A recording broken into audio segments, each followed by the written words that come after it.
Hi hello అండి welcome to ప్రకృతి. ఈరోజు వీడియో స్పెషల్ తోటకూర పుల్లకూర అండి. తోటకూర పుల్లకూర అంటే పులుపు పెట్టక్కర్లేదండి. టమాటా వేసుకొని వండుకుంటే చాలా రుచిగా ఉంటుంది. వేడి వేడి అన్నంలో నెయ్యి వేసుకుని తింటే సూపర్గా ఉంటుందండి. కాస్త వెరైటీగా కూడా ఉంటుంది. ఎప్పుడు ఫ్రై, పప్పు, పులుసు కాకుండా ఇలా వండుకుంటే చాలా బాగుంటుంది.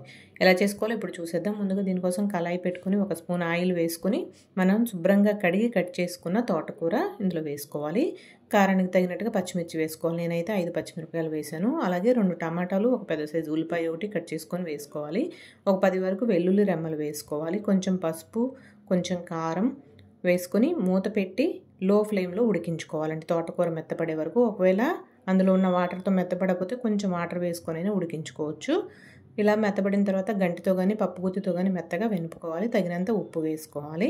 ఇప్పుడు మరొక గిన్నె పెట్టుకొని ఆయిల్ వేసుకొని అది వేడెక్కిన తర్వాత ఆవాలు, జీలకర్ర, ఒక 5-6 వెల్లుల్లి రెమ్మలు కచ్చపచ్చగా దంచుకొని వేసుకోవాలి. అది కూడా వేగిన తర్వాత ఎండుమిర్చి, కరివేపాకు వేసుకొని మనం ఎనిపి పెట్టుకున్న తోటకూర ఇందులో వేసుకొని పోపంతా ఈ కూరకు పట్టేలాగా బాగా కలుపుకోవాలి. అంతేనండి, తోటకూర పుల్లకూర రెడీ. సూపర్గా ఉంటుందండి టేస్ట్.